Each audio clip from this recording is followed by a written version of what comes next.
Hello everyone. बच्चों, आज हम स्टार्ट कर रहे हैं उसी चैप्टर का next part. This is female reproductive system. Female reproductive system से पहले we have completed male reproductive system. अब देखिए, this is the female reproductive system जिसमें मैं आपको ये पार्ट सिखा रही हूँ। Let's start. This is the female reproductive system. This is female reproductive system और इसके अंदर आपको दिखाई दे रहे हैं दो ovaries. This is one ovary, this is the second ovary. ठीक है, जिन्हें हम फीमेल गोनाड्स भी कहते हैं। इसके अलावा इसके अंदर है फैलोपियन ट्यूब, या जिसे हम कहते हैं दिस इज यूट्राइन ट्यूब, या आप इसे ओवीडक्ट भी कह सकते हैं। ओके, इसके अलावा यूट्राइन फैलोपियन ट्यूब के अलावा ये जो पार्ट है this part is called uterus. Uterus के नीचे वाला जो पार्ट है सर्विक्स और वेजाइना। और इसके अलावा एक्सटर्नल ऑर्गन्स भी होते हैं जिन्हें हम आगे देखेंगे, और उन्हें हम कलेक्टिवली वल्वा और पुडेंडम कहते हैं। ऑल्दो अगर हम मैमरी ग्लैंड्स की बात करें तो मैमरी ग्लैंड्स जो है this is also the part of mammary gland की बात करते हैं तो मैमरी ग्लैंड जो अभी डायग्राम में नहीं है, मैमरी ग्लैंड्स जो है वो भी कंसीडर्ड होता है part of the female reproductive system. Although उसको इंटेग्यूमेंट्री सिस्टम का पार्ट भी कह सकते हैं। फाइन। अब हम स्ट्रक्चर देख रहे हैं आपके सामने। ये जो है दिस इज कंप्लीट सेक्शन। इसमें हम ओवरी की थोड़ी सी हिस्टोलॉजी देखेंगे। बाकी वैसे देखा जाए तो ओवरी जो है ये अगर शेप या साइज़ की बात करें तो अनशेल्ड आलमंड की तरह होते हैं और यूट्रस के दोनों तरफ प्रेजेंट होते हैं। ओवरीज के लिए एक बात आप याद रखें, the structure is actually homologous to testes. Homologous का मतलब यस आप जानते हैं, होमोलोगस मीन्स कि दो ऑर्गन जो हैं वो सेम एम्ब्रियोनिक ओरिजिन के होते हैं तो उन्हें हम होमोलोगस ऑर्गन्स कह देते हैं। तो मतलब ये जो ऑर्गन है testes, this is homologous to this is the ovary which is homologous to testes. ठीक है, ओवरीज जो हैं उनकी दो फंक्शन मेन है। एक तो ये कि ये गेमीट प्रोड्यूस करते हैं। गैमीट की अगर हम बात करें तो ये सेकेंडरी oocyte प्रोड्यूस करते हैं। अब ये सेकेंडरी oocyte जो है वो फर्टिलाइजेशन के टाइम में ओवा में डेवलप हो जाता है। लेटर ऑन हम इसका डिटेल भी करेंगे। फिर उसके अलावा ये प्रोड्यूस करते हैं हार्मोन्स। हार्मोन्स में हम ये कहें तो female sex hormone like progesterone and oestrogen. इसके अलावा ये प्रोड्यूस करते हैं इनहिबिन एंड रिलैक्सिन ऑल्सो। इनकी बात कर रहे हैं ओवरीज की। ठीक है, अब ओवरीज की लोकेशन की हमने बात की तो अब आप कुछ टर्म्स जो हैं उससे रिलेटेड बेटा वो भी जान लीजिए। जैसे कि एक टर्म आएगी ब्रॉड लेगामेंट। ब्रॉड लेगामेंट जो है, जो आपको यहाँ पर डायग्राम में यूट्रस के दिखाई भी दे रहा है, तो ब्रॉड लेगामेंट जो है which is actually fold of peritoneum, जो ओवरी को अटैच करता है किसके साथ, मीजो ओवेरियम के साथ। Mesovarium is also a layered fold of peritoneum. इसके अलावा होते हैं ओवेरियन लेगामेंट्स। ओवेरियन लेगामेंट जो है वो ओवरी को यूट्रस से अटैच करता है। और उसके अलावा होते हैं सस्पेंसरी लेगामेंट। सस्पेंसरी लेगामेंट जो है वो ओवरी को पेल्विक वॉल से अटैच करता है। ओवरी को अगर हम देखें तो यहाँ पर आपको दिखाई दे रहा है this is the point, this point is called hilum, HILUM, hilum यहाँ पे लिखा है। तो ये हाइलम जो है ओवरी का वो पॉइंट है जहाँ से ब्लड वेसल्स एंटर और एग्जिट करती है और साथ में नर्व्स भी। ठीक है, और यही वो पॉइंट है जहाँ से ये आपको दिखाई दे रहा है मीजो ओवेरियम जो है वो यहाँ से अटैच है। अब ये तो हमने एक्सटर्नली बात की ओवरी की। अब हम देखते हैं internal section of the ovary. यह आपके सामने जो ये है डायग्राम, इससे आपको समझ में आएगी हिस्टोलॉजी ऑफ ओवरी। ओवरी की हिस्टोलॉजी अगर हम देखें तो कुछ पार्ट्स हैं ओवरी के अंदर। Let's discuss those parts. तो सबसे पहले बात करते हैं इस पार्ट की। This is called germinal epithelium. Germinal epithelium जो है it is actually a layer of simple epithelium, जो अगर हम टाइप देखें तो लो क्यूबॉइडल और स्क्वामस है। लो क्यूबॉइडल टू स्क्वेमस, ये जो है जर्मिनल एपिथेलियम, ये ओवरी की पूरी सरफेस जो है, ध्यान से देखेंगे, इस पूरी सरफेस को ये कवर कर रहा है। ऑल्दो यहाँ पर ये बहुत क्लियरली नहीं है, बस एक लाइन की फॉर्म में है, दिस इज जर्मिनल एपिथेलियम। ठीक है, एक्चुअली जर्मिनल जो वर्ड है ना, जर्मन, GERMEN, मतलब इसका मतलब है यहाँ से कुछ निकलना, स्प्राउट्स, बर्ड, इस तरह से। तो एक्चुअली जो दिस इज, ये जो नाम दिया गया है ना, this is not accurate word, क्योंकि जब दिया था इसको ये नाम तो ऐसा सोचा जाता था कि ये जो क्यूबॉइडल लेयर है ये शायद इसके अंदर जो गेमीट्स है वो प्रोड्यूस कर रही है, लेकिन ऐसा नहीं है। मतलब actually scientist believe that it did, but ऐसा नहीं करती। तो इसका जो नाम है जर्मिनल एपिथेलियम दिया तो उसी बेस पे था, पर एक्चुअली ये नहीं प्रोड्यूस करती, क्योंकि हम ये जानते हैं कि जो सेल्स ओवा प्रोड्यूस करती हैं वो तो योग सेक्स से आती हैं माइग्रेट होकर, जैसे कि हमने टेस्टीज में बात की थी, जैसे टेस्टीज में भी ऐसा ही होता था ना। तो यहाँ पर भी तो इसलिए ये जो लेयर है ये जर्मिनल एपिथेलियम है। सेकेंड लेयर अगर हम बात करें तो ये आपको थिन सी लेयर यहाँ पर इसके नीचे जो दिखाई दे रही है, मेरे कर्सर के साथ देखिए, ये जो लेयर है this is called tunica albuginea. ये एक वाइटिश कैप्सूल है, किसका बना हुआ है, तो आप कहेंगे this is made up of dense irregular connective tissue. पहली लेयर हो गई जर्मिनल एपिथेलियम, दूसरी लेयर हो गई ट्यूनिका एल्बुजिनिया जो कि डेंस इरेगुलर कनेक्टिव टिश्यू का बना हुआ है, और ये जर्मिनल एपिथेलियम के जस्ट नीचे है, जस्ट नीचे। फर्स्ट लेयर जर्मिनल एपिथेलियम और सेकंड लेयर जो आप प्लीज़ यहाँ पर मार्क कर लेंगे अपने अपने डायग्राम्स, आप ऑब्वियसली आप ड्रॉ कर रहे होंगे साथ साथ। तो जर्मिनल एपिथेलियम के नीचे जो है this is tunica albuginea. Tunica albuginea के बाद थर्ड लेयर जो है this is ovarian cortex. Ovarian cortex ये ट्यूनिका एल्बुजिनिया के जस्ट नीचे वाला पार्ट है। इसके अंदर डेवलप होते हुए ये जो आपको दिखाई दे रहे हैं, ये जो डेवलप होते हुए इसके अंदर ओवेरियन फॉलिकल्स हैं, ठीक है, जिनके बारे में हम आगे बात ज़रूर करेंगे। और इन ओवेरियन फॉलिकल के साइड्स में जो हैं कलेजन फाइबर्स हैं और थोड़ा बहुत स्ट्रोमल सेल्स हैं, जिनके बारे में भी हम आगे बात करेंगे। अब बीच वाला जो पार्ट है this is called fourth layer. सबसे पहले germinal epithelium, then tunica albuginea, third layer जो हमने बात की this is ovarian cortex, and fourth जो हम बात कर रहे हैं दिस इज ओवेरियन मेड्यूला। अगर हम ध्यान से देखें तो हमें ऐसी कोई बॉर्डर लाइन नहीं दिखाई दे रही ओवेरियन कॉर्टेक्स और मेड्यूला के बीच में, कोई मतलब very fine border line is not there, ठीक है। लेकिन ये पार्ट जो है it is deep into the ovarian cortex, ठीक है। कॉर्टेक्स और मेडुला जो है वो बहुत ही क्लोजली रिलेटेड से दिखाई दे रहे हैं, लेकिन ये जो पार्ट है इसके अंदर ये देख रहे हैं आप, ब्लड वेसल यहाँ से एंटर कर रही है, तो ये जो पार्ट है इतना, अगर आप इसे कहें कि लूजली अरेंज कनेक्टिव टिश्यूज़ हैं इसके अंदर, इस पार्ट के अंदर, और इसके अंदर थोड़ा बहुत ये ध्यान से देखेंगे तो हमें ब्लड वेसल्स के ये सेक्शंस दिखाई दे रहे हैं। यहाँ से ब्लड वेसल एंटर करती हुई दिखाई दे रही है, तो ये ब्लड वेसल है, आर्टरी है, वेन है, इसके अंदर लिम्फेटिक वेसल्स हैं, नर्व्स हैं, ये सब पार्ट हमें इसके अंदर कॉर्टेक्स के बाद जो मेडुला है, मेडुला की बात कर रहे हैं, तो ये हम पार्ट्स हमें मेडुला के अंदर दिखाई देते हैं। अगर मेडुला के बाद अगर हम बात करें तो एक्चुअली क्या है, अब हम बात करते हैं इसमें फॉलिकल की, मतलब कि मैं, आप मान लीजिए कि मैं वापस आ रही हूँ कॉर्टेक्स वाले पार्ट पर। कॉर्टेक्स वाला जो पार्ट है इसके अंदर oocytes है इन वेरियस स्टेजेस। ये जो अंदर आपको स्ट्रक्चर दिखाई दे रही है, ऑल्दो ये प्राइमरी फॉलिकल है, ये प्राइमोडियल फॉलिकल है, लेकिन इसके अंदर ये जो स्ट्रक्चर हमें दिखाई दे रही है this structure is, yes this structure is oocyte।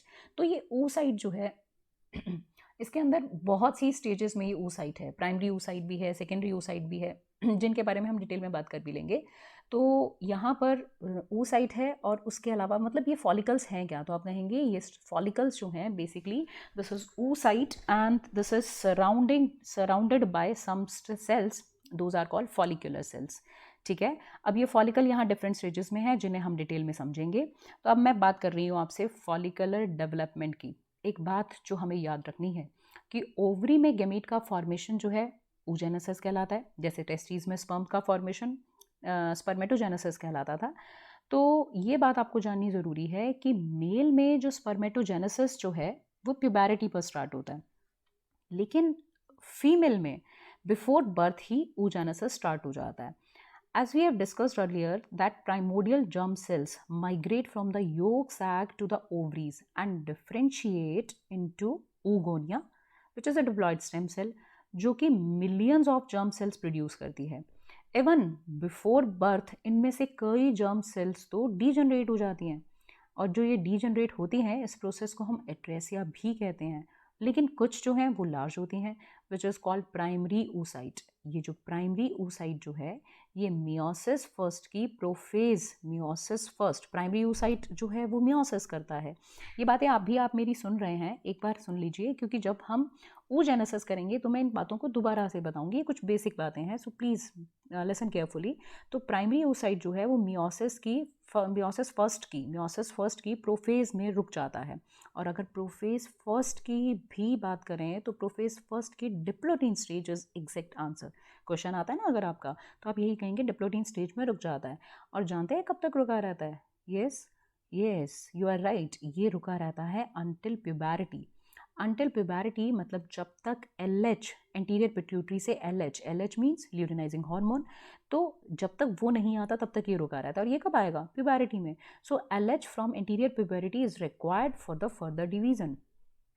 अब देखिए, अब लेकिन अब ये आपके सामने जो हैं ये सारे डायग्राम्स, यहाँ पे प्राइमोडियल फॉलिकल है, ये प्राइमरी फॉलिकल है, प्राइमरी फॉलिकल जो है डेवलप हो रहा है धीरे धीरे, ये भी प्राइमरी फॉलिकल ही हम इसे कहेंगे। ये जो है यहाँ आपके सामने सेकेंडरी फॉलिकल है। अब ये सेकेंडरी फॉलिकल जो है ये it will convert into tertiary follicle, या आप इसे ग्राफियन फॉलिकल भी कह सकते हैं। ऑल्दो जो 12th की एनसीईआरटी है वो टर्शरी फॉलिकल और ग्राफियन फॉलिकल जो है उनको अलग अलग बताती है, लेकिन actually the tertiary follicle is similar to Graafian follicle. अब देखिए यहाँ पर तो एक एक लेआउट है, बेसिक लेआउट है। तो यहाँ पर secondary follicle, then this is Graafian follicle. Graafian follicle में आपको ये फॉलिकुलर फुड, इसे मैच्योर फॉलिकल भी कह रहे हैं। अब यहाँ पर आपको नेक्स्ट जो है, जब फॉलिकल रप्चर हुआ और रप्चर होने के बाद उसमें से सेकेंडरी oocyte रिलीज हुआ, the process is called ovulation. Discharge of secondary oocyte is called ovulation. और इसके चारों तरफ ये जो है granulosa and theca cells some are there, तो ये जो है इनकी बात अभी हम करेंगे। This is called corona radiata. और इसके आगे ये जो बची हुई स्ट्रक्चर है, इसके अंदर blood clot corpus haemorrhagicum, and then the finally structure form corpus luteum, and corpus luteum will convert into corpus albicans. तो हम कितना टाइम ये रहता है, कौन कौन सी कंडीशंस में ये रहता है, कॉर्पस ल्यूटियम अगर प्रेगनेंसी हो जाए तो कॉर्पस ल्यूटियम कितने दिन रहेगा, अगर प्रेगनेंसी नहीं हो तो कॉर्पस ल्यूटियम कब डीजनरेट होगा, और ये कॉर्पस ल्यूटियम कब कॉर्पस एल्बिकेंस में चेंज होगा, कब नहीं होगा। तो ये सारी बातें आगे आज हम डिटेल में करने वाले हैं। तो ये जो स्ट्रक्चर है आपके सामने, ये आपके सामने जो पूरा जो डायग्राम आपको दिखाई दे रहा है, this is actually the section of the ovary, और जिसके अंदर आपको again I am repeating germinal epithelium, tunic albuginea, ovarian cortex and ovarian medulla. और कॉर्टेक्स में डेवलप होते हैं, हमारे लिए सबसे इंपॉर्टेंट पार्ट है ये कॉर्टेक्स वाला, जिसके अंदर आपको ये सारे डेवलप होते हुए फॉलिकल्स दिखाई दे रहे हैं। So let's go to the next part. अब इसमें हम चल रहे हैं कि यहाँ से आपको आगे चलना है और हमें देखना है, यस नाउ दिस इज, ये आपके सामने जो डायग्राम है इसके अंदर आपके सामने दो हैं, one is called primordial follicle and the second is primary follicle. Obviously this is late primary follicle, but बहुत अच्छे से यहाँ पर दिखाया हुआ है। That's why I brought this bring this diagrams for you. ये आपके लिए जो डायग्राम्स हैं जो मैं लाई हूँ, इन डायग्राम्स में आप थोड़ा सा ध्यान से देखेंगे तो यहाँ पर अरेस्टेड फेज में मैंने बताया कि अरेस्टेड फेज के अंदर जो अरेस्टेड फेज थी, मतलब कि जो मैंने बात की थी कि डिप्लोटीन स्टेज में रुक जाता है, तो ये जो डिप्लोटीन स्टेज में रुका हुआ था, तो हमने बात की थी कि LH आने पर फर्दर डिवीजन होगा। इस अरेस्टेड फेज में कोई चेंज नहीं आता है। अरेस्टेड स्टेज में ये आपके सामने जो है, दिस इज प्राइमरी oocyte। ठीक है, प्राइमरी oocyte जो कि किस स्टेज में रुका हुआ है, तो हम जानते हैं मियोसिस 1 की प्रोफेज फर्स्ट में रुका हुआ है। अब इस अरेस्टेड फेज में क्या चेंजेस आएंगे हम वो देखेंगे। वो चेंजेस जो हैं, देखिए अरेस्टेड स्टेज में डेवलप होता है प्राइमरी oocyte जो है वो सराउंड हो जाता है single layer of these flat, ये देख रहे हैं आप, फ्लैट फॉलिकुलर सेल्स, नाम भी लिखा हुआ है, दिस इज सिंगल लेयर। ये जो है स्ट्रक्चर, अंदर वाली structure, this is primary oocyte, और ये उसका न्यूक्लियस दिखाई दे रहा है प्राइमरी oocyte का। इसके साइड में ये जो आपको दिखाई दे रही हैं, these cells are flat follicular cells. ठीक है, ये फ्लैट फॉलिकुलर सेल्स जो है, दिस एंटायर स्ट्रक्चर, ये entire this complete structure is called primordial follicle. Ovarian cortex की स्ट्रोमल सेल्स जो हैं, ये जो ओवेरियन कॉर्टेक्स की जो स्ट्रोमल सेल्स हैं, ये स्ट्रोमल सेल्स हैं, ये स्ट्रोमल सेल्स जो हैं they are actually stromal cells, और आप इन्हें फाइब्रोब्लास्ट भी कह सकते हो। तो स्ट्रोमल सेल्स के लिए कहा भी जाता है which are actually fibroblast cells. Fibroblast मतलब वो सेल्स जो फाइबर्स फॉर्म करती हैं, ये प्राइमोडियल फॉलिकल को सराउंड करती हैं। देख रहे हैं आप, ये देखिए, सबसे पहले तो ये oocyte, फिर इसके बाद ये रही फ्लैट फॉलिकुलर सेल्स, उसके बाद ये जो है this is called basement membrane. ठीक है, because these are flat cells, उसके नीचे ये बेसमेंट मेम्ब्रेन है जो कि सेल्स के नीचे होती ही है, और बेसमेंट मेम्ब्रेन के बाहर जो है इन्हें हम कहेंगे दीज आर ओवेरियन कॉर्टेक्स की stromal cells which are like fibroblast. और इसके अलावा बहुत क्लियरली यहाँ पे आपको फाइन थ्रेड्स दिखाई दे रहे हैं, these threads are actually showing collagen fibres. ठीक है, अब ये जो है आपके सामने, this is the structure of primordial follicle. अगर बर्थ की बात करें, एट बर्थ अप्रॉक्सीमेटली 2 लाख से 20 लाख प्राइमरी oocyte हर ओवरी में होते हैं। इनमें से लगभग, ये आप मेरे पॉइंट्स प्लीज नोट कीजिए, इनमें से लगभग 40,000 जो हैं दैट रिमेन टिल, मतलब रिमेन एट प्यूबरिटी, और उसमें से अगर हम रिप्रोडक्टिव साइकिल की बात करें, रिप्रोडक्टिव लाइफ टाइम साइकिल की बात करें, तो उसमें से 400 जो हैं, 400 जो हैं, they will mature and ovulate during the woman's reproductive life time, ठीक है। एंड रिमाइंडर जो oocyte जो है, obviously they will undergo for atresia. तो ये हमारे सामने प्राइमोडियल फॉलिकल की बात हुई। अब एक पॉइंट हमें जो कि जानना बहुत ज़रूरी है वो ये कि every month after puberty LH and FSH hormone secrete होते हैं। Later on I will give you detail of menstrual cycle, जिसमें हम अलग अलग तरीके से हार्मोन्स को, ovarian hormones as well as pituitary hormones, hypothalamic hormones, सभी का चार्ट मैं आपको डिटेल में प्रोवाइड करूंगी, जो आपके कॉन्सेप्ट्स को क्लियर करने में बेटा बहुत हेल्प करेगा आपकी। तो यहाँ पर अभी देखिए कि हर मंथ आफ्टर प्यूबैरिटी जब LH और FSH सिक्रीट होते हैं, तो LH और FSH जो हैं वो सिक्रीट होते हैं हर मंथ प्यूबैरिटी के बाद, और ऐसा मेनोपॉज तक होता है, ठीक है। तो ये जो प्राइमोडियल फॉलिकल आपको दिखाई दे रहा है ना, दिस इज प्राइमोडियल फॉलिकल, ठीक है। जब प्राइमोडियल फॉलिकल जो है ये प्राइमरी फॉलिकल में डेवलप हो जाता है, जब प्यूबैरिटी आने पर तो ये प्राइमोडियल फॉलिकल जो है वो ये प्राइमरी फॉलिकल में डेवलप हो जाता है, ठीक है। अब now you have to see what is the primary follicle and what is the difference between these two, इन दोनों में क्या डिफरेंस है।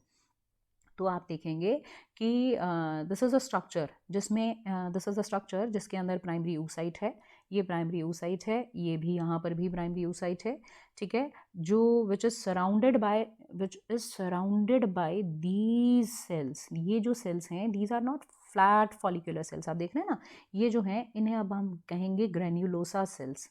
सो you must remember one thing, जब ये सराउंडिंग सेल्स जो हैं ये सिंगल लेयर हैं और फ्लैट हैं, तब then they are referred as the flat follicular cells. Later in development ये जो cells हैं, later development में ये जो cells हैं, अब जो cells फ्लैट फॉलिकुलर सेल्स थी वो तो प्राइमोडियल फॉलिकल था, अब जो है दे फॉर्म सेवरल लेयर्स, देख रहे हैं ना आप, ये तो सिंगल लेयर था यहाँ पर, ये यहाँ पर सिंगल लेयर है, इसकी अगर बात करें तो ये यहाँ पर कई सारी लेयर्स बना ली ना, मतलब कोई फिक्स भी नहीं है, मतलब प्रॉपर लाइन भी नहीं है, हम कहते हैं दे फॉर्म सेवरल लेयर्स, ठीक है। और इन सारी सेल्स को आप अब कहना स्टार्ट कर देंगे ग्रेन्युलोसा सेल्स। तो प्राइमोडियल में फॉलिकुलर सेल्स हैं और इनके अंदर ग्रेन्युलोसा सेल्स हैं, तो एक डिफरेंस भी आप याद कर लेंगे। अब ये सराउंडिंग सेल्स जो हैं इनका काम क्या है, तो हम कह रहे हैं ये सराउंडिंग सेल्स नरिश करती हैं, ये ग्रेन्युलोसा सेल्स जो हैं नरिश करती हैं डेवलपिंग oocytes, और ये सेल्स जो हैं एस्ट्रोजन सिक्रीट करती हैं।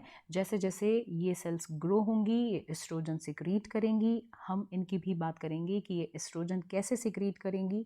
तो ये एस्ट्रोजन सिक्रीट करेंगी, इस बात को आप ध्यान रखेंगे, ठीक है। अब सी दिस डायग्राम केयरफुली, जैसे आपको दिखाई दे रहा है कि आउटर मोस्ट ग्रेन्युलोसा सेल्स जो हैं, ये जो आउटर मोस्ट ग्रेन्युलोसा सेल्स हैं, outer most they rest on the basement membrane, ये ब्लू कलर की लाइन जो है ना, दिस इज बेसमेंट मेम्ब्रेन। सो ये जो आउटर मोस्ट ग्रेन्युलोसा सेल्स हैं they actually rest on the basement membrane. जैसे जैसे ये फॉलिकल ग्रो होगा ना, तो बेसमेंट मतलब ये एक ग्लाइकोप्रोटीन की लेयर जो है वो अपने चारों तरफ, ये सेकेंडरी oocyte जो है, ये सॉरी प्राइमरी oocyte जो है, जैसे जैसे फॉलिकल ग्रो होगा एक लेयर अपने चारों तरफ बना लेगा, ये एक लेयर, फाइन लेयर अपने चारों तरफ बनाएगा। ये जो लेयर है इसके चारों तरफ, दिस लेयर इज कॉल्ड जोना बेलुसिडा, ये बनती है लेट प्राइमरी फॉलिकल में, मतलब कि प्राइमरी फॉलिकल की लेटर स्टेजेस में ये बन जाएगी। ये लेयर जो है वो प्राइमरी oocyte, ये प्राइमरी oocyte है और ये ग्रेन्युलोसा सेल्स हैं, तो ये इनके बीच में यहाँ पर होती है। अगर बाहर की ओर देखें तो हम देखेंगे जो बेसमेंट मेम्ब्रेन के बाहर की तरफ देखें, तो अभी आपने देखा था ना स्ट्रोमल सेल्स थी, तो अब देखिए थोड़ा सा चेंज है, तो बेसमेंट मेम्ब्रेन के बाद जो स्ट्रोमल सेल्स हैं they start to form an organised layer, और इस ऑर्गेनाइज्ड लेयर को हम कहते हैं, this layer is called theca folliculi, this layer is called theca folliculi. ये जो पूरी लेयर जो आपको दिखाई दे रही है इसके अंदर वही कोलेजन फाइबर्स भी हैं, तो ग्रेन्युलोसा सेल्स अंदर की तरफ हैं, फिर बेसमेंट मेम्ब्रेन आ गई और उसके बाद जो स्ट्रक्चर बनी दिस इज कॉल्ड थीका फॉलिक्यूलाई, ठीक है। अब with continuing this process of maturation, a primary follicle develop into, अब ये प्राइमरी फॉलिकल जो है ये आगे जो है ये अब डेवलप हो जाएगा सेकेंडरी फॉलिकल में। So let's see the diagram of secondary follicle. अब आपके सामने सेकेंडरी फॉलिकल है। अभी हम सेकेंडरी फॉलिकल ऑब्जर्व कर रहे हैं। इसमें ध्यान दीजिएगा, ये वही कि आपको अंदर की तरफ primary oocyte, this is not secondary, this is still primary oocyte, उसके बाहर zona pellucida which is the glycoprotein layer, बाहर फिर ये दिखाई दे रही हैं आपको ग्रेन्युलोसा सेल्स, ग्रेन्युलोसा सेल्स के बाद में फिर बेसमेंट मेम्ब्रेन, और बेसमेंट मेम्ब्रेन जो है उसके बाहर की तरफ जरा ध्यान दीजिए, यहाँ पर ये जो थीका बाहर वाली जो लेयर है थीका फॉलिकुलाई, ये दो लेयर्स में डिफ्रेंशिएट हो जाती हैं। ये जो दो लेयर्स हैं थीका फॉलिकुलाई, दो लेयर में, बाहर वाली लेयर को कहेंगे थीका एक्सटर्ना और अंदर वाली को कहेंगे थीका इंटरना। थीका इंटरना के लिए याद रखेंगे, थीका इंटरना जो है, नोट कीजिए पॉइंट, ये क्यूबॉइडल है और एस्ट्रोजन सिक्रीट करते हैं। थीका एक्सटर्ना की अगर हम बात करें, ये जो लेयर है बाहर की तरफ थीका एक्सटर्ना, इसमें स्ट्रोमल सेल्स हैं, कोलेजन फाइबर्स हैं। ये तो थी बेसमेंट लेयर से बाहर की बात। अगर inside from the basement membrane अगर हम चलें कि बेसमेंट मेम्ब्रेन से अंदर की तरफ देखें, तो inside from the basement membrane ये जो ग्रेन्युलोसा सेल्स हैं, अब इनमें क्या चेंजेस आते हैं, ये सेल्स जो हैं ये फॉलिकुलर फ्लूइड को सिक्रीट करते हैं। आप ये देख रहे हैं इसके बीच में एक कैविटी बनती जा रही है। ये जो हैं ग्रैन्युलोसा सेल्स, ये एक फ्लूइड सिक्रीट करते हैं, जिससे ये फ्लूइड जो है ये यहाँ पर कैविटी बनना स्टार्ट हो जाती है, मतलब ये साइड में हट जाएंगी। देख रहे हैं आप, ये साइड में हटती जा रही हैं ग्रैन्युलोसा सेल्स, और जो फ्लूइड है वहाँ वो यहाँ भरता जा रहा है। This cavity is called antrum, this cavity is called antrum. तो आपने पीछे वाले डायग्राम से यहाँ से इसमें देखिए, इसके अंदर, इस डायग्राम के अंदर एंट्रम नहीं है। तो अगर आपको कभी भी ऐसा डायग्राम दिखाई दे और आपसे पूछा जाए कि ये कौन सी स्टेज है, तो आप पहचान लेंगे, क्योंकि आप पहचानेंगे कि अगर एंट्रम नहीं बना हुआ तो ये प्राइमरी फॉलिकल है, और अगर एंट्रम बन चुका है तो आप देख रहे हैं दिस इज सेकेंडरी फॉलिकल। अब सेकेंडरी फॉलिकल जो है उसके अंदर दो लेयर्स डिफ्रेंशिएट हो चुकी हैं। नेक्स्ट आ जाइए मैच्योर ग्राफियन फॉलिकल। अब इस मैच्योर ग्राफियन फॉलिकल में अगर हम देखेंगे तो एंट्रम जो है उसके अंदर जो फ्लूइड फिल हो चुका है, this is called follicular fluid. अभी जो फॉलिकुलर फ्लूइड इसके अंदर फिल हुआ है, बेसमेंट मेम्ब्रेन बाहर की तरफ है, वही जोना पेल्यूसिडा, और जो सेल्स इमीडिएटली आप देख रहे हैं दिस इज द स्ट्रक्चर। अब यहाँ पर हम प्राइमरी oocyte जो इसे कह रहे हैं, this primary oocyte is actually surrounded by zona pellucida, और उसके इमीडिएट सराउंड करती हुई जो सेल्स हैं इन्हें हम कह देते हैं these cells are called corona radiata, these cells are known as corona radiata. अब देखिए आप, ये जो सेल्स हैं ये सारी कौन सी हैं, ये सेल्स हैं ग्रेन्युलोसा सेल्स, और यहाँ इस पार्ट को हम क्यूमुलस oophorus भी कहते हैं। आप अपने डायग्राम में इसे लिख देंगे, this is called cumulus oophorus। और ये आपके सामने जो स्ट्रक्चर है ये एक कंप्लीट डेवलप फॉलिकल का है। ये कंप्लीट स्ट्रक्चर जो है this is called secondary follicle. So finally ये हमारी जो स्ट्रक्चर बनी है this is mature Graafian follicle. इस मैच्योर ग्राफियन फॉलिकल के पार्ट्स एक बार हम देख लेते हैं। इस मैच्योर ग्राफियन फॉलिकल में ये स्ट्रक्चर जो है दिस इज प्राइमरी oocyte, ठीक है। प्राइमरी oocyte जो है वो प्राइमरी oocyte ही आपने इसे कहना है, क्योंकि ये प्राइमरी oocyte जो है डिप्लॉयड स्ट्रक्चर है, और इसके अंदर अभी मियोसिस जो है वो स्टार्ट तो हुआ है, लेकिन प्राइमरी oocyte जैसे मैंने आपको कहा ना कि ये अरेस्ट है प्रोफेज फर्स्ट की, तो ये डिप्लॉयड ही है। तो ये just before ovulation this diploid primary oocyte जो है ये कंप्लीट करेगा मियोसिस 1, बट वो बात हम करेंगे जब हम oogenesis डिटेल में पढ़ेंगे, तब आप वहाँ पर देखेंगे कि ये जो स्ट्रक्चर है this will form secondary oocyte बस जस्ट बिफोर ओव्यूलेशन, और साथ में बनेगी फर्स्ट पोलर बॉडी। तो मतलब दो हैप्लॉइड स्ट्रक्चर वहाँ पर बन जाएंगी बच्चों। तो ये जो स्ट्रक्चर आपके सामने, इसलिए आपने जब भी ग्राफियन फॉलिकल बनाए तो इस ग्राफियन फॉलिकल को, क्योंकि ओव्यूलेशन से जस्ट पहले वाला ग्राफियन फॉलिकल नहीं है, ये ओव्यूलेशन से सॉरी जस्ट पहले वाला ग्राफियन फॉलिकल है। तो अभी ओव्यूलेशन जो है उसमें टाइम है। तो आपके सामने ये जो स्ट्रक्चर बनी है इसमें ये है एंट्रम जो कि फॉलिकुलर फ्लूइड से फिल्ड है, ये कोरोना रेडिएटा है, ये जो पार्ट है दिस इज क्यूमुलस oophorus। ये आपको यहाँ पर बेसमेंट मेम्ब्रेन के नीचे ये जो ग्रेन्युलोसा सेल की लेयर दिखाई दे रही है, इसका भी एक नाम याद रख लीजिए, this is called मेम्ब्रेना granulosa. This structure is called, ये क्वेश्चन नीट में आ भी चुका है, दिस इज कॉल्ड मेम्ब्रेना ग्रेन्युलोसा, क्योंकि डायग्राम की लेबलिंग भी पूछी जाती है। बेसमेंट मेम्ब्रेन के जस्ट अंदर की तरफ this is the layer मेम्ब्रेना granulosa, बाहर थीका सेल्स हैं, अंदर की तरफ एंट्रम है, ये प्राइमरी oocyte है। जस्ट बिफोर ओव्यूलेशन ये प्राइमरी oocyte सेकेंडरी oocyte में कन्वर्ट हो जाएगा। तो ये आपके सामने जो है ग्राफियन फॉलिकल है। अब पीछे वाले डायग्राम पर हम चलते हैं, जहाँ पर हमने देखा था कि यहाँ पर ये जो ग्राफेन फॉलिकल है ये किस में कन्वर्ट हुआ, this structure convert in corpus haemorrhagicum. Corpus haemorrhagicum is ruptured follicle.